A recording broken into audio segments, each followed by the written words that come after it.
Assalamualaikum warahmatullahi wabarakatuh. Nama saya Ainul Mansara binti Syahiran. Nombor metrik D222-14975. Saya dan kumpulan saya akan membentangkan tajuk Al-Quran dan Hadis yang dimanipulasi yang bertemakan salah faham terhadap agama.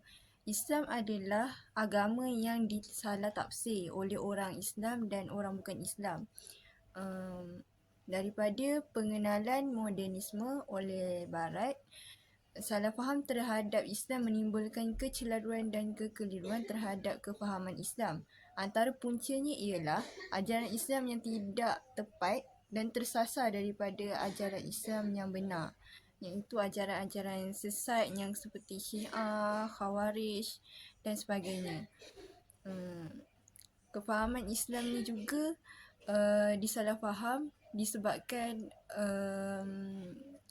datangnya maklumat-maklumat yang tidak tepat daripada orang-orang Barat. Akibat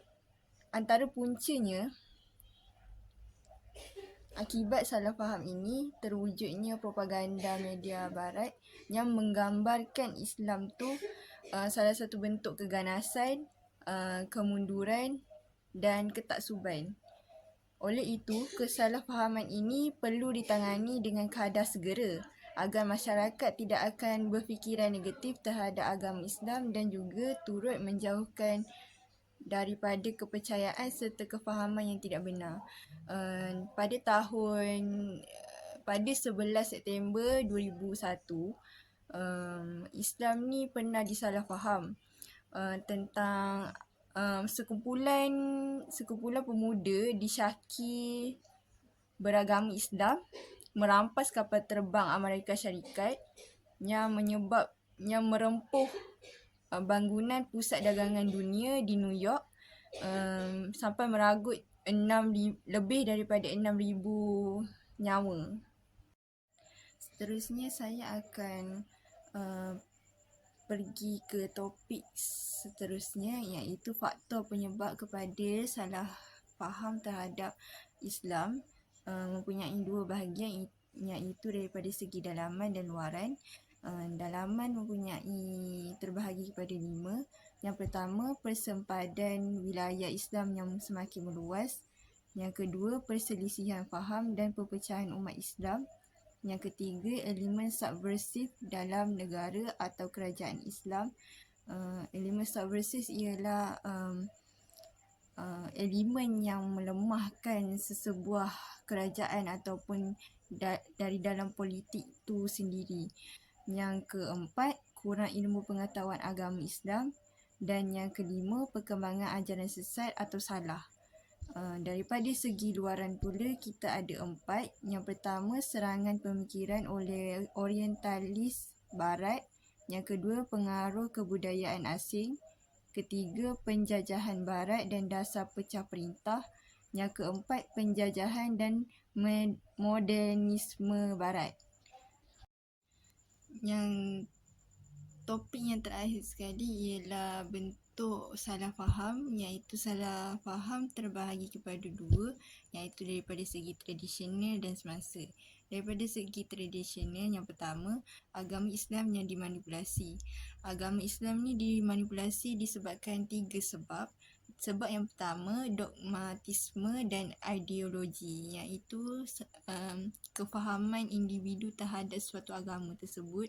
Yang kedua ialah agama kolon. Agama Islam ni dipandang kolot oleh pandangan Barat, yang di mana mereka menyatakan yang agama Islam ni ialah agama yang lama, agama yang kuno, agama yang tidak boleh membangun. Dan yang ketiga ialah agama yang diadaptasi oleh agama Kristian. Daripada pandangan orang-orang Barat mengatakan agama Islam ni meniru agama Kristian, iaitu yang sebenarnya kalau orang yang beragama Islam sendiri tahu yang betapa bezanya agama Kristian dan agama Islam ni daripada segi Tuhannya, daripada segi wahyunya sendiri, iaitu mereka berpegang kepada kitab Bible, iaitu kitab Injil, dan di mana Tuhan mereka sendiri pun mempunyai 3 Tuhan Yesus, yang di mana kita sendiri sebagai agama Islam hanya ada satu Tuhan saja, iaitu Allah Subhanahu Wa Taala. Yang kedua, Al-Quran dan hadis yang dimanipulasi. Al-Quran dan hadis dimanipulasi mempunyai 3 alasan yang di mana mereka menganggap Al-Quran ini ialah wahyu yang meragukan. Itu yang pertama, alasannya ialah Nabi Muhammad SAW ialah ummi, iaitu Nabi yang tidak reti mengira dan menulis. Dan yang kedua ialah Al-Quran tidak dibukukan dalam satu mansyaf atau buku yang lengkap semasa era penurunannya.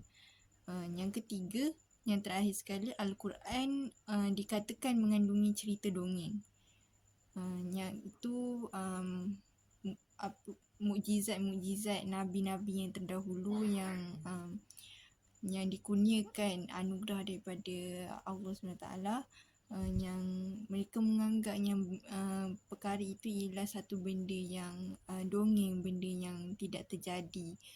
Untuk salah faham yang kedua ialah salah faham daripada segi semasa.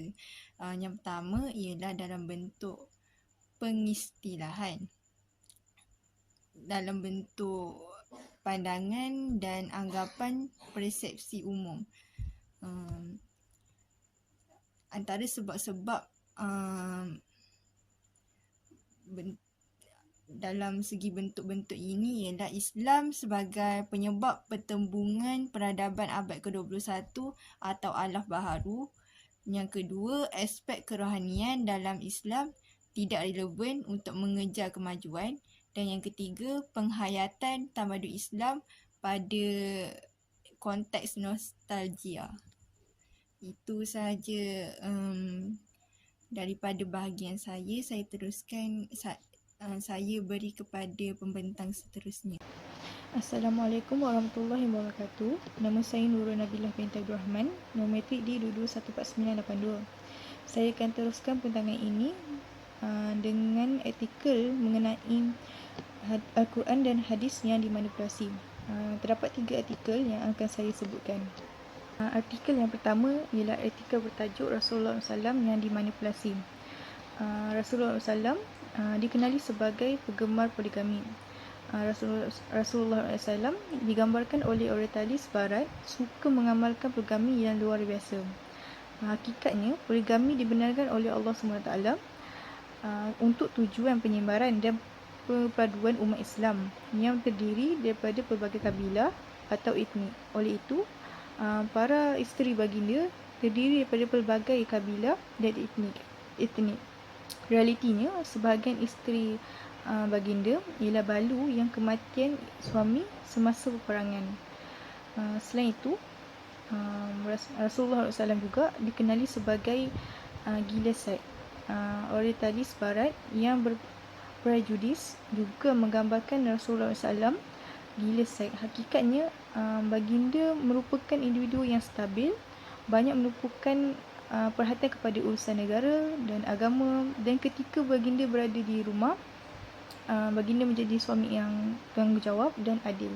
Seterusnya, artikel yang kedua yang bertajuk kedudukan wanita yang dimanipulasi. Dalam artikel ini dikatakan wanita dianggap sebagai hamba seks. Wanita dalam kajian sosiologi dan kebudayaan barat digambarkan sebagai hamba seks atau digunakan untuk memuaskan hawa nafsu golongan lelaki. Alasan yang digunakan oleh mereka kerana wanita ni dipaksa untuk menutup aurat dan tidak boleh bergaul bebas, serta tidak dibenarkan untuk menjalankan aktiviti seharian demi memenuhi tuntutan seks suami dan tuannya sahaja semata-mata. Selain itu, wanita didera dan dianiaya. Wanita Islam digambarkan dalam sebahagian tradisional dan semasa barat berada dalam kedudukan teraniaya dan didera. penderaan dan penganiayaan terhadap golongan wanita bukan merupakan ciri ataupun sifat Islam tersendiri. Malah Islam sendiri yang salah satunya memerdekakan wanita daripada penghambaan seks. Penderaan golongan wanita berlaku dalam kebudayaan dan tamadun sebelum Islam lagi. Artikel yang terakhir, yang ketiga, yang bertajuk Masyarakat dan Negara Islam yang dimanipulasi. Dekat artikel ni dikatakan masyarakat Islam ataupun negara Islam dianggap sebagai tidak bertamadun. Sebahagian penulis barat menggambarkan masyarakat Islam sebagai barbaria ataupun ganas dan tidak bertamadun dengan alasan bangsa barat merupakan bangsa yang hormat dan tidak bertamadun seperti bangsa-bangsa lain. Selain itu, dikatakan masyarakat Islam ni suka kepada peperangan. Mereka melihat bahawa Islam suka kepada peperangan, walhal Islam berperang untuk membela keadilan dan menjaga keamanan.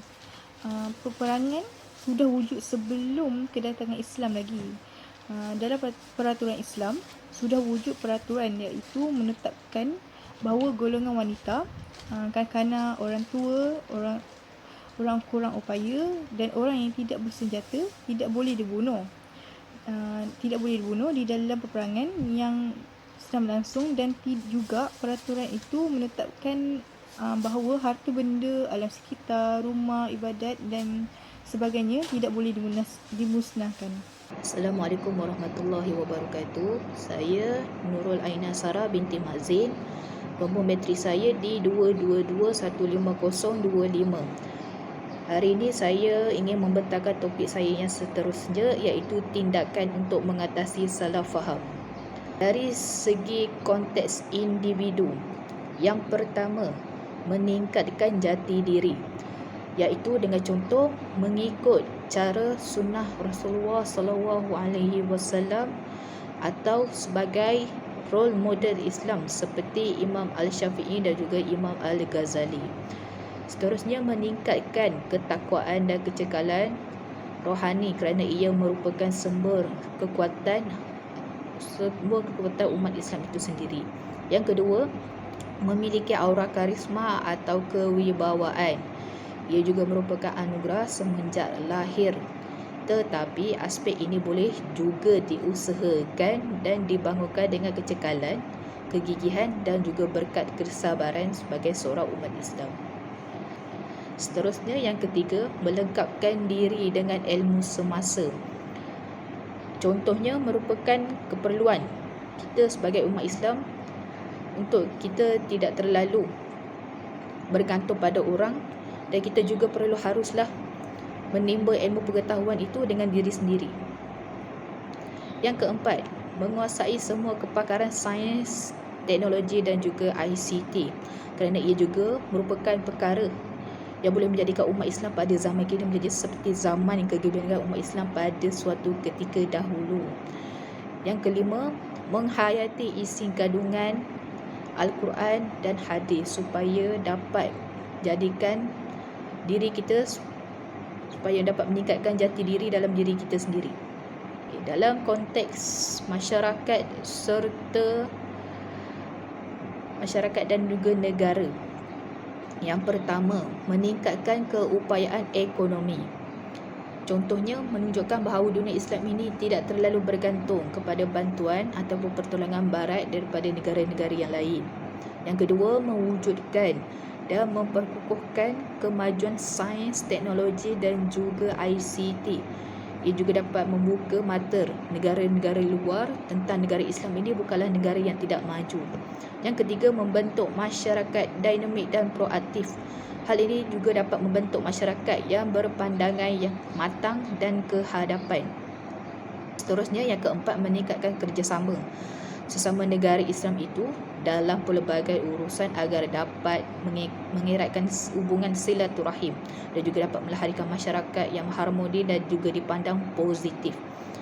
Yang kelima pula, menjalinkan hubungan dunia Islam dan antarabangsa dengan baik supaya dapat berkesan untuk tidak menimbulkan pergaduhan ataupun dunia Islam akan dilihat responsif, proaktif dan juga berwibawa. Yang terakhir pula iaitu kesimpulan. Terdapat banyak faktor yang menyebabkan berlakunya salah faham tentang Islam. Salah satu ialah pengenalan modernisme Barat. Ini juga menyebabkan orang Islam sendiri atau orang bukan Islam menyalah tafsirkan agama Islam yang benar ini dan menyebabkan tidak ramai mempercayai akan kewujudan agama Islam ini.